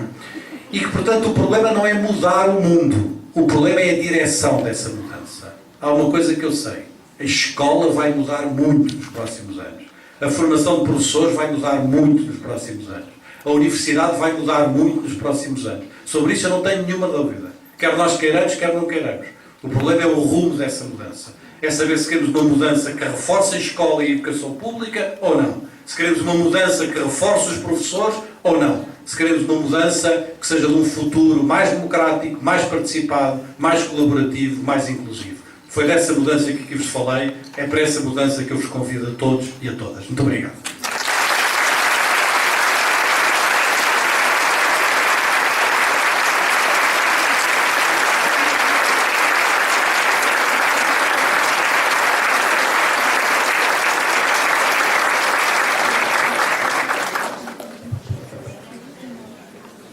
Obrigado, professor Nova, como sempre, trazendo muitos conteúdos, muitos conhecimentos, reflexões e também o seu modo sempre motivador, né, que nos incita a pensar e nos estimula, né, a pensar sobre várias questões da educação, mas também nos leva a uma série de inquietações. E eu tenho certeza que é esse sentimento que vocês também estão neste momento, né? Porque olhando a realidade brasileira, de onde nós podemos falar, né, nós estamos ainda muito distantes dessa escola do futuro que você nos traz, né, tendo em vista uma série de dificuldades, né, contextuais, históricas, culturais, políticas que a gente vive. Porque nós ainda vemos a nossa escola, um tanto conservadora na sua estrutura, né? Onde é que tem essa escola, né, que o senhor apresenta? Essas rupturas, elas estão acontecendo sim, né, mas elas não acontecem no centro como uma política institucional no país. A gente consegue perceber esses movimentos pelas beiras, né? Algumas experiências, algumas iniciativas, algumas rupturas com a educação bancária, que o Paulo Freire falava, né? Com esse modelo escolar jesuítico, que tem mais, né, de 150 anos. Então a gente sente e vê que percebe algumas mudanças, algumas iniciativas, alguns desconfortos e algumas pessoas na educação ousando fazer algumas rupturas. Mas estamos muito distante dessa realidade de mudar as estruturas das escolas, né? As salas de aulas têm alguns movimentos que a gente percebe na estrutura de mobília, do quadro negro, a gente sente algumas mudanças, alguns sinais. Mas ainda estamos muito distantes, isso nos inquieta, porque realmente nós estamos num momento, né, de que os nossos alunos estão chegando com um iPhone, né, com um iPad nas mãos, aqueles que têm condições também. Porque nas escolas públicas tem muito que não tem ainda, né, não tem. E aí nós estamos distantes ainda dessas pessoas também que têm uma condição financeira, né, ou socioeconômica, um capital cultural, um capital social, um capital econômico muito aquém, né, do que se espera, né, que seria o necessário, o ideal, né, como condição humana, como desenvolvimento humano. Então é uma reflexão que eu faço inicialmente para também vocês começarem a pensar e a formular e organizar as suas perguntas.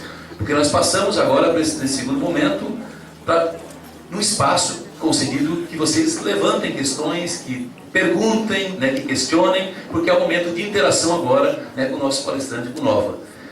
Eu poderia fazer uma retrospectiva, mas eu acho que não é o momento, porque fiz as minhas anotações também ainda de forma bem tradicional, na minha caneta aqui, né, no papel, e abri aqui no meu iPhone, né, a resolução que nós estamos aí pensando também no país, que temos até o ano que vem das universidades pensar também um modelo de formação diferente, que eu acho que você deve estar acompanhando, que foi aprovado no dia 2, a resolução, na verdade, número 2, no dia 1º de julho de 2015, pelo Conselho Nacional de Educação, uma resolução, né, que define as diretrizes curriculares nacionais para a formação inicial em nível superior, cursos de licenciaturas, cursos de formação pedagógica para a graduação e cursos de segunda licenciatura para a formação continuada.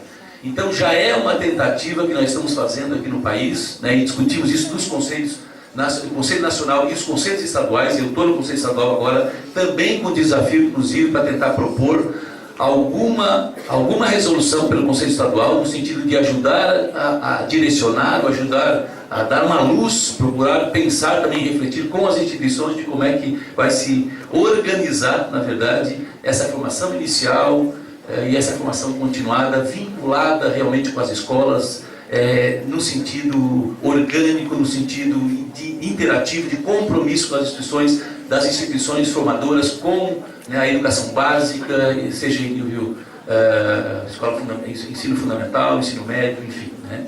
E que realmente é um modelo que nós temos hoje realmente é muito fragmentado, né? E essas ações como o PIBID, que a gente vê aí, tantas outras políticas que estão surgindo no sentido de a gente fazer a gente refletir, né, e provocar, na verdade, mudanças de conceitos, de concepções, enfim. Estamos tentando aí também criar algumas, fazer um movimento, na verdade, de mudar as nossas estruturas, as formas de também fazer a formação, né, e melhorar a nossa educação e fazer avançar todo o processo de formação das futuras gerações, né? Mas, sem continuar a minha fala, eu gostaria de abrir, né, para as perguntas. Temos aí já? Marcelo, fique à vontade. Bom dia a todos. Bom dia, professor Antônio. Bom dia a todos os colegas aí. Primeiramente, agradecer ao professor e dizer que a sua palestra muito nos contempla. E no sentido dessa contemplação, atuo no campo de Matinhos. O senhor esteve conosco lá em 2014, né? Fez as provocações lá, a gente fez alguns encaminhamentos, posicionamentos.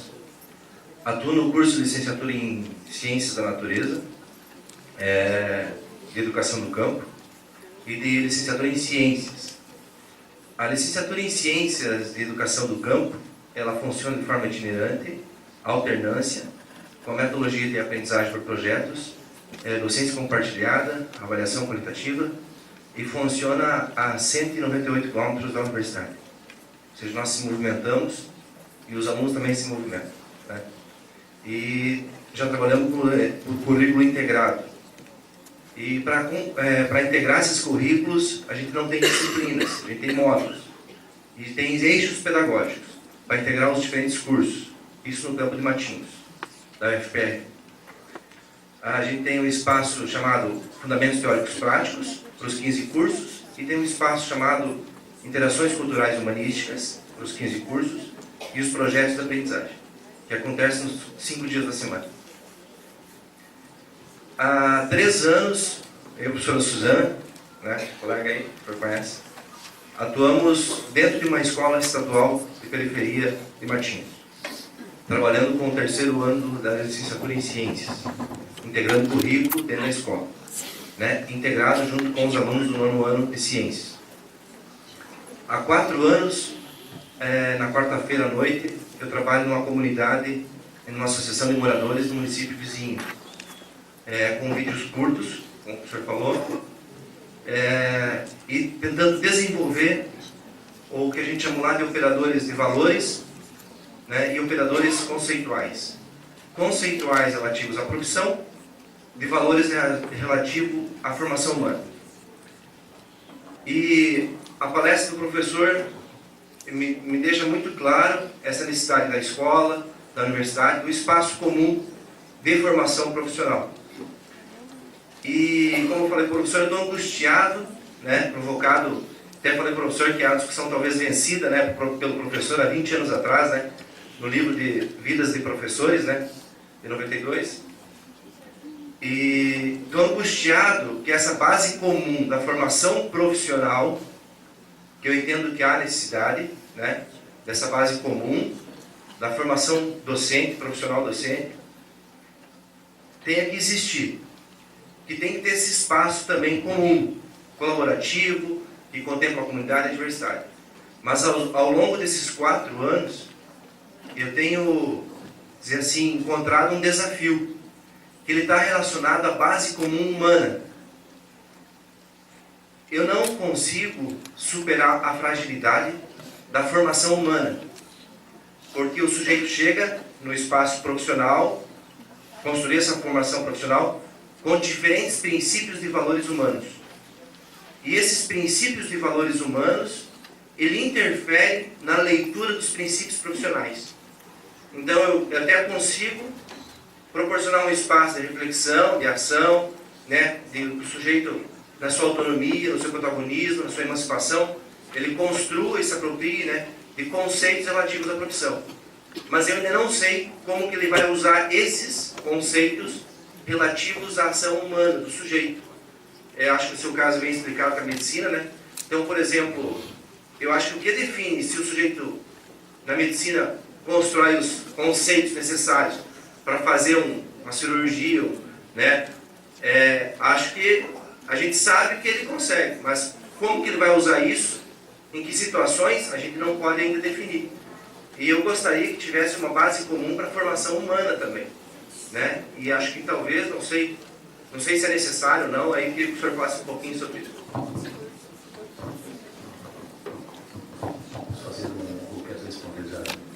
Vamos fazer um bloco, né? Então, vamos para a segunda questão, ele já anotou.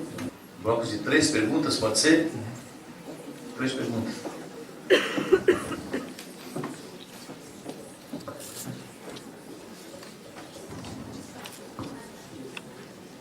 Bom dia, o meu nome é James, eu sou acadêmica da 5ª fase do curso de Educação Física aqui da Unesc. E a minha questão vai um pouco de encontro com o que o professor Gildo falou. A maioria das pessoas que estão aqui ou trabalham ou irão trabalhar em escolas públicas brasileiras, né? E nós temos consciência que nessas escolas existem limites materiais, onde grande parte não possuem, ou quando possuem, há apenas um laboratório de informática, né? Não temos muito acesso a tablets e a outros aparatos tecnológicos. Antagônico a isso, a tecnologia ainda assim está presente, porque o nosso educando, o nosso aluno, geralmente tem um celular com acesso à internet durante as aulas, e este, de certa forma, acaba disputando a nossa atenção com ele, né? Dentro desse sentido, eu acredito que o conhecimento empírico, ainda mais com a tecnologia, ele está dado, a informação está pronta, né? Tendo a necessidade, então, de complexificar esse conhecimento e elevar ele a um nível científico, a um pensamento teórico. Num pequeno recorte que busca retratar a leitura no Brasil, foi apontado que 44% das pessoas da população brasileira afirmam que não tem o hábito de ler. Destas, 30% afirmam que nunca compraram um livro. Nesse sentido, eu pergunto para o professor se o professor teria apontamentos, esclarecimentos, a fim de nortear nossa praxis pedagógica, para que a gente pudesse, então, desenvolver esse pensamento teórico, buscando essa autonomia nos nossos alunos que o professor aponta. Obrigada.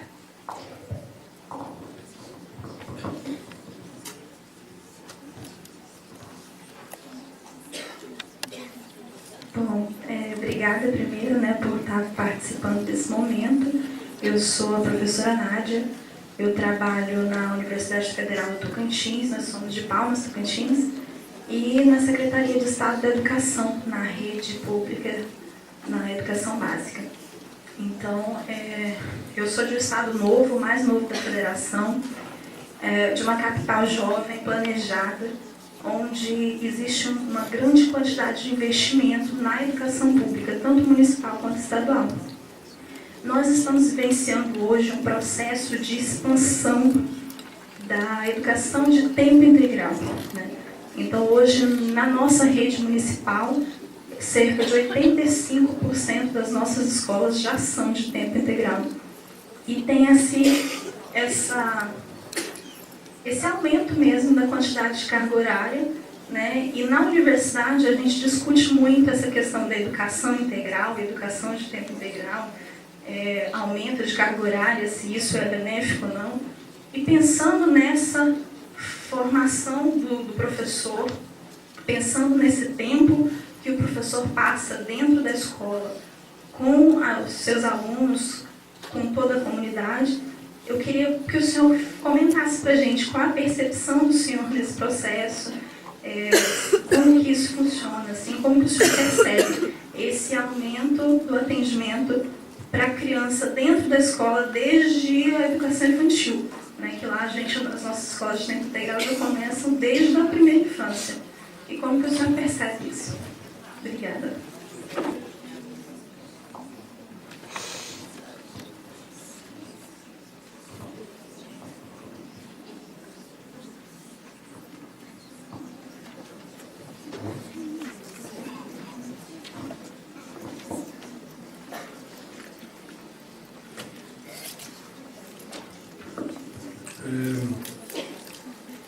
Vou tentar dar, enfim, reagir às vossas 3 questões de maneira mais simples que eu for capaz, mas na verdade são 3 questões extraordinariamente amplas, não é? São coisas que me obrigavam a fazer mais 3 palestras, eu não sei, nós podemos ir até que horas, não é? Até às 4 da tarde, dá para... Dizem-me que o almoço é às 11h25, 11h30, então não posso estender-me muito. As questões que o Valentim coloca, há 2 coisas que são interessantes na minha reação ao que o Valentim coloca. A primeira é essa percepção de que muitas inovações e muitas coisas que acontecem, e isto permite-me ligar à pergunta da Jane, não é? Julgo que à segunda pergunta, não acontecem necessariamente quando há muitas condições, quando materialmente as coisas estão todas perfeitas, etc. Não é? E nós vemos um exemplo de inovação pedagógica num lugar do Brasil que provavelmente não existe em muitos outros países, e esse esforço de um currículo mais integrado, de uma prática pedagógica e de uma ligação às comunidades mais forte, é, a meu ver, muito, muito interessante. Os temas na verdade, eu ainda ontem à noite, nesta apresentação que eu vos fiz do currículo de Harvard, havia um sexto elemento que eu acabei por retirar, por ser muito para não tornar a palestra ainda mais longa, que é uma coisa sobre a qual eles insistem muito, que é o que eles chamam Customized Pathway. O que quer dizer um percurso ou um caminho individualizado feito no interior da formação médica por cada um dos estudantes. A ideia da individualização dos percursos é muito forte na maneira como eles concebem isto, uma vez que dizem eles, há muitas maneiras de ser médico e muitas distintas maneiras de ser médico. E o apontamento que eles fazem sistemático às questões humanas é fortíssimo. Eles dizem, há muitos textos sobre isso, não é possível ser médico sem contactar com o sofrimento humano. Quer dizer, a ideia do sofrimento humano é central para a construção de um profissional na área médica. E, portanto, essa espécie de exposição às realidades que nós vamos viver na profissão, e esse diálogo com essas realidades é central. Não é? E eu também acredito que no caso dos professores é assim. Se nós podemos comparar os médicos com os professores, é porque nos 2 casos estamos perante profissões do humano, profissões nas quais temos uma responsabilidade humana a cumprir. O que eu não acredito, mas isso sou eu, não é? Sou eu a falar, e julgo que isso ficou claro nas coisas que eu fui aqui dizendo. Eu não acredito que possa haver um conjunto de disciplinas ou de módulos que proporcionem essa formação humana. Eu acho que isso é qualquer coisa que está integrado no próprio processo de formação ao longo de todo o curso, na maneira como analisamos os casos, na maneira como discutimos as situações, estamos a diagnosticar as suas condições de vida, estamos a diagnosticar a maneira como ele vive, a maneira como ele se alimenta, a realidade social em que ele está submerso, e tudo isso faz parte dessa formação humana que, a meu ver, é central. Agora, eu não acredito na existência de disciplinas que fomentem isso. Acho que é qualquer coisa que está subjacente a tudo o que fazemos e que tem que ser, sim, explicitado, teorizado, trabalhado, problematizado em todos os momentos do que é a nossa formação médica. O problema que nós temos muitas vezes na área da educação é que procuramos resolver certos problemas com mais uma disciplina, não é? Então, se, por exemplo, nas escolas há falta de civismo, a gente faz uma disciplina de educação cívica, não é? Ou se há falta não sei de quê, a gente faz uma disciplina não sei de quê. E essas disciplinas muitas vezes são disciplinas que transmitem uma teoria vazia, uma teoria que não se cose, que não se entrelaça com uma determinada realidade profissional. Ora, eu acredito que o que é importante é que essa dimensão humana esteja entrelaçada, não é, no decurso da profissão. O Michel Serre, num texto, eu aliás julgo que citei esse texto de Matinhos, se não me engano, eu costumo dizer que o livro mais importante que eu li na área da educação É um livro que talvez não seja da área da educação, não tenho a certeza, não é? Se me perguntarem se o livro é de educação ou não, eu não sei, não é? É um livro do Michel Serres que se chama O Terceiro Instruído. E nesse livro, Michel Serres, no final, tem 3 linhas, não é? Em que ele acaba dizendo um professor tem de conhecer, um professor tem de saber relacionar-se com os outros e um professor tem de saber cuidar dos outros, não é? E quando ele aprende a cuidar, nesse sentido humano do termo, ele está em condições de ser professor, não é? E essa ideia da dimensão humana é certamente uma ideia central, mas eu, pessoalmente, não gosto de resolver nenhum problema com mais disciplinas ou com mais conteúdos. Gosto de tentar perceber como é que isso pode entrar dentro da nossa preocupação diária e da nossa preocupação cotidiana. Falar em formação profissional, no caso dos médicos, ou no caso dos professores, é falar de uma formação profissional de uma profissão do humano. E nesse sentido, essa dimensão tem que estar presente desde o primeiro dia até o último dia. A questão dos limites materiais é uma questão muito interessante, mas é uma questão que não pode nem deve, é uma questão que deve ser objeto de uma luta política nossa, uma luta política por melhores condições, uma luta política por melhores escolas, uma luta política nesse sentido, mas que não nos deve servir de pretexto para não fazermos ou para uma certa inércia. O problema muitas vezes dos discursos críticos na área da educação é que eles muitas vezes justificam a inércia, justificam o imobilismo. Ai não, enquanto os professores não tiverem o salário assim, ou enquanto os professores não tiverem a formação assado, ou enquanto as escolas não tiverem as condições tal, não vale a pena que nós não conseguimos fazer nada. Ora, a mim impressiona-me muito como é que na área da educação determinados discursos teóricos funcionaram como discursos de justificação e não discursos de transformação. Se voltarmos ao caso médico e ao caso humano, eu dou muitas vezes este exemplo, se eu, como médico, receber aqui um doente, eu tenho que dizer: este doente tem um problema no fígado, mas este problema no fígado que ele tem é causado porque ele bebe muito álcool, porque ele tem uma má alimentação, porque ele tem péssimas condições de vida, etc, etc, e isso provoca este problema no fígado.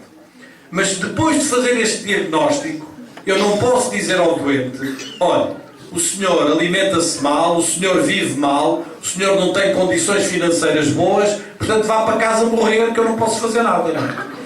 Quer dizer, eu faço um diagnóstico, mas depois tenho que tratar-lhe uma terapêutica. Eu tenho a responsabilidade profissional humana de encontrar alguma coisa para esse doente.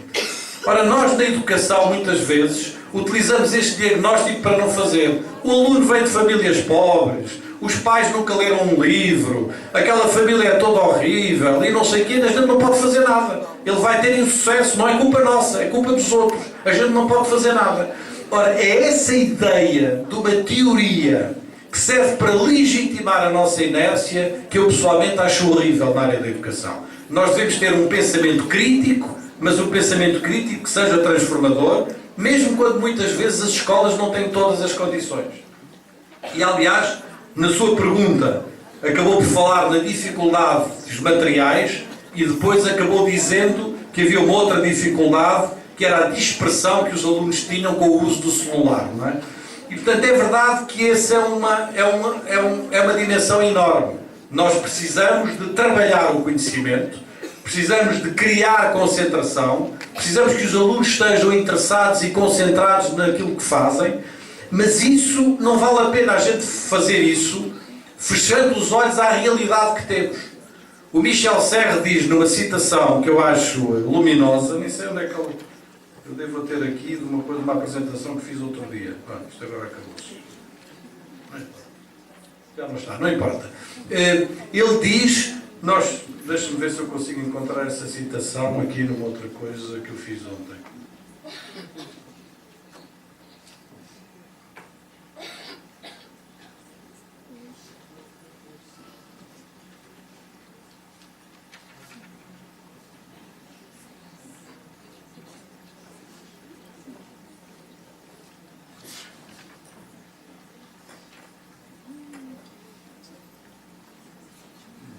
Não consigo. Mas no fundo ele diz que as crianças atuais pensam de maneira diferente do que nós, se relacionam de maneira diferente do que nós, e que nós temos que perceber essa nova realidade, não para alimentar a dispersão, não para alimentar a fragmentação, mas para alimentar aquilo que nós achamos que é importante, que é o estudo, a concentração, a reflexão crítica, a autonomia, como a Jane dizia na sua pergunta. E é verdade que estes indicadores são todos verdadeiros. 44% não tem hábitos de leitura, não sei quantos por cento não tem livros em casa, muita gente nunca comprou um livro, muita gente nunca leu um livro. Tudo isto é verdade. Tudo isto é verdade. Mas há também uma outra verdade que está a surgir. Uma das viagens mais impressionantes que fiz de Brasília para Portugal, no avião, são 10 horas de voo. E uma das viagens mais impressionantes que fiz, aqui talvez há 1 ano e meio, 2 anos, ao meu lado vinham 2 jovens asiáticos. Não sei qual era a nacionalidade deles, não é? Tenho dificuldade em distinguir as línguas asiáticas. Não sei qual era a nacionalidade deles, eram 2 jovens de 13, 14 anos. Um moço e uma moça, um rapaz e uma rapariga. E o rapariga para vocês é outra coisa. Peço desculpa, não é? Nosso português às vezes é complicado. Um jovem e uma jovem, não é? 13, 14 anos. Eu tenho dificuldade em distinguir as línguas asiáticas, mas também não me adiantava de nada, mesmo que não tivesse dificuldade, porque durante 10 horas eles não disseram uma palavra. Nas 10 horas da viagem eu não ouvi um som a sair da boca daquelas 2 criaturas. Mas durante as 10 horas, eu nem sabia que era possível, mas pelos vistos sei, durante as 10 horas, eles estiveram a mandar mensagens um para o outro, não é? As 10 horas da viagem, não é? Porque eu via-os a mexer e via o outro a rir. E depois respondia e via a outra a rir. Eles estiveram as 10 horas a mandar mensagens um para o outro, não é? E eu só pensava assim, a gente passa o tempo todo a dizer que as crianças não leem e não escrevem. Estas 2 criaturas escreveram mais durante aquela viagem que os meus avós durante a vida inteira. Agora, não escreveram os Lusíadas do Luís de Camões, ok? Não escreveram o Dom Quixote do Cervantes, não é? Mas escreveram, comunicaram, leram. Ora, este potencial de comunicação que existe nos jovens hoje e que não existia nas nossas gerações é absolutamente impressionante. E nós temos que saber aproveitá-lo do ponto de vista pedagógico e do ponto de vista educativo. Não podemos desperdiçar este potencial, não é? E fazer de conta que ele não existe. O que eu estou a tentar dizer é que há uma nova realidade. Nós temos que ser capazes de enfrentar esta nova realidade se não quisermos perder os nossos alunos. Se quisermos perder os nossos alunos, como estamos a perder os alunos das elites, que estão a ser educados de outra maneira. Estamos a perder os alunos de muita gente que acham que a escola é inútil, não serve para nada, que não é por ali que se vai fazer o futuro. Se perdermos estes alunos, nós arriscamos seriamente a que daqui a 20 anos continue a haver escolas, mas que as escolas sejam apenas para as populações pobres e desfavorecidas. Que as populações ricas e as elites se formem de outra maneira. Passem para outras formas de educação, que eu não sei quais são, que são outras. Tutorias privadas em casa, tutorias através da internet, supervisões diversas, percursos educativos diversos, e que a escola fique como um lugar onde nós pomos as crianças dos pobres. E isto seria o pior que nos podia acontecer, não é? O pior que nos podia acontecer seria que a escola, em particular a escola pública, fosse uma escola apenas para aqueles que não têm outra possibilidade de ser educados. Ora, é para eles, é sobretudo para eles que nós temos uma responsabilidade como professores. É com eles, é com aqueles que não têm nenhum outro capital a não ser o capital que nós podemos dar na escola através da educação. Este é o nosso maior compromisso e é com eles que nós temos que ser inovadores, criativos, abrir futuros, e é nesse sentido que eu encaminho a minha fala, uma fala que é, certamente que a tecnologia disputa a nossa atenção, certamente que há muitas coisas que nós não sabemos ainda fazer, mas temos que ir à procura delas. Temos que ter a coragem de ir à procura delas, em vez de fecharmos os olhos e fazermos de conta que não queremos ver uma determinada realidade, não é? Como dizia o José Saramago, aliás, aproveitando um sermão do Padre António Vieira, feito aqui no Brasil, ele dizia num dos livros dele, no fundo transformando-nos em cegos que vendo não veem, não é? Isto é, somos cegos porque temos a realidade à nossa frente e não a queremos ver. Julgo que isso é o pior do que nos podia acontecer. O Canádia coloca como tema, é um dos temas mais difíceis. Eu quase não tenho coragem de responder, não é? Porque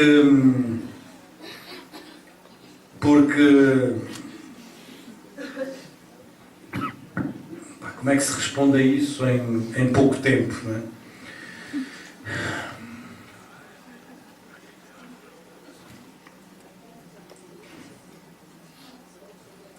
Porque vocês utilizam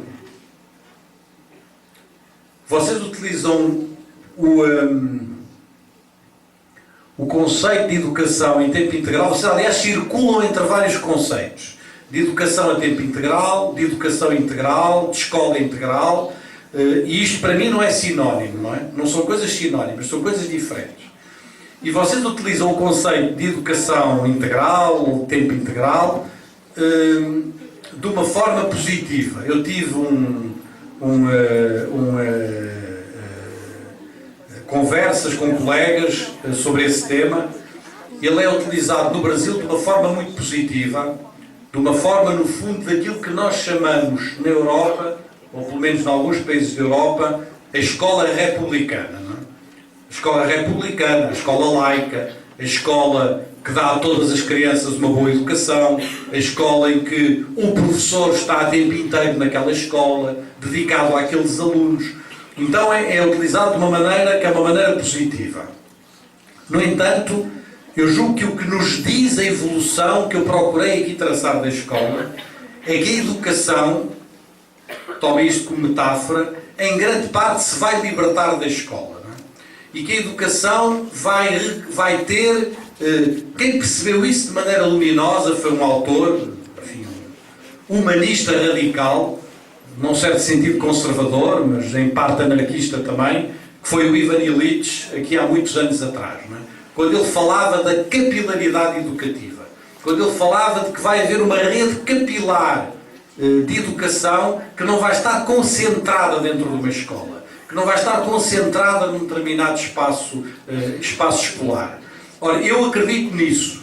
O Paulo Freire falava-nos da cidade educadora. A ideia é que é preciso que a educação tenha uma capilaridade maior do que fechar as escolas num determinado espaço.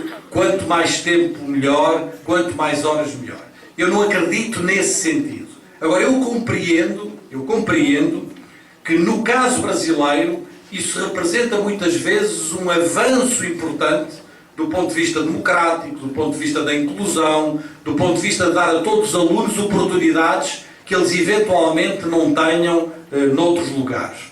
Mas o futuro da escola não vai passar por essa ideia de quanto mais escola melhor, quanto mais tempo integral melhor. Ele vai passar por uma diversidade de realidades educativas que não se destinam apenas a esta ideia de educação integral, que em alguns casos é uma ideia, perdoem-me a expressão, que em alguns casos é uma ideia um bocadinho totalitária, não é?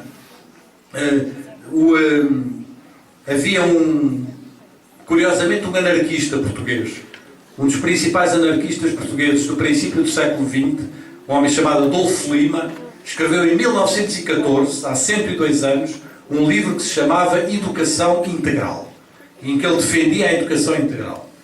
E defendia a educação integral porque dizia ele, isto que acontece aos professores é horrível. É uma coisa absolutamente horrível, não é? Porque o que nós fazemos durante o dia, os pais estragam durante a noite, não é? A gente ensina umas coisas aos meninos e as famílias estragam tudo, não é? E portanto só há uma maneira de resolver isto, dizia ele, é que a criança seja entregue integralmente aos professores, seja entregue por inteiro aos professores, e depois dizia ele que só as devem devolver às famílias quando elas estiverem prontas, não é? Isto é, quando Quando aquele produto estiver pronto, a gente devolve às famílias e à sociedade. Ora, esta ideia é uma ideia que não faz sentido. Quer dizer, a escola, a educação faz-se na vida. A educação faz-se em toda a sociedade. A escola é uma parte da nossa educação.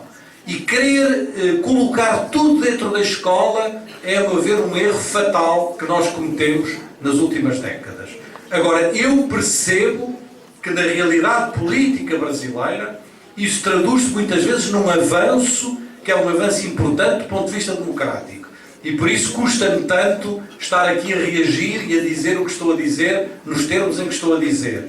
Mas creio que o caminho de futuro não é certamente neste sentido. É um caminho de maior diversidade, das cidades educadoras, das comunidades de aprendizagem, dos espaços públicos da educação, algo que eu não tive oportunidade de falar aqui, mas que, a meu ver, é importante como evoluções de futuro. Não creio que seja pela insistência numa educação escolar em que as crianças estão dentro da escola o tempo todo. Esse foi o sonho de há 100 anos. O sonho da educação nova, os pioneiros da educação nova, porque nós muitas vezes falamos pelo lado da liberdade, pelo lado da autonomia, pelo lado da escola ativa, pelo lado da criatividade, mas esquecemos muitas vezes de falar do que era o primeiro princípio da escola nova. Na carta da escola nova havia 30 princípios. E o primeiro princípio da escola nova era a escola nova ideal, diziam eles, é um internato no qual as crianças estão o tempo todo e só vão a casa uma vez por mês ou uma vez de 3 em 3 meses. A ideia de internato era a ideia construtora da ideia de educação nova, que estava muito presente nesse conceito de educação integral. Eu julgo que nós temos de revisitar esse conceito, reconhecendo, no entanto, que ele é provavelmente necessário em determinados países para construir isso que nós chamamos a escola republicana. Uma escola em que as crianças têm direito a uma boa educação durante tantas horas por dia e não em turnos, em coisas muito fragmentadas, etc. Não é? Talvez se possa dizer de algumas políticas de tempo integral aquilo que, metaforicamente, alguns de nós dizemos daqueles aparelhos que se põem nos dentes. Não sei como é que se chamam esses aparelhos. Como é que... O aparelho do dente, para endireitar os dentes. Bom, desses aparelhos, né? Podemos dizer que é uma coisa que é necessária durante um determinado momento para endireitar os dentes, mas que depois é inútil e nós devemos desfazer-nos dela, não é? Talvez durante algum tempo seja necessário ainda construir algumas dessas políticas, mas esperando que elas sejam provisórias. O futuro da educação não está no fechamento dentro da escola, o futuro da educação está num espaço público mais amplo, de capilaridades educativas e de um conjunto de realidades educativas mais amplas. É pelo menos isso em que eu acredito, e não numa exacerbação da escola, não num excesso de escola, não dar cada vez mais escola às crianças. Como eu digo muitas vezes, à escola o que é da escola, à sociedade o que é da sociedade. Temos que construir esta responsabilidade social para a educação, que é uma responsabilidade mais ampla que a responsabilidade da escola propriamente dita. Mas talvez sejam necessárias algumas dessas políticas, pelo menos durante algum tempo. Mas não é por aí que vai nem o futuro da escola, nem o futuro da educação.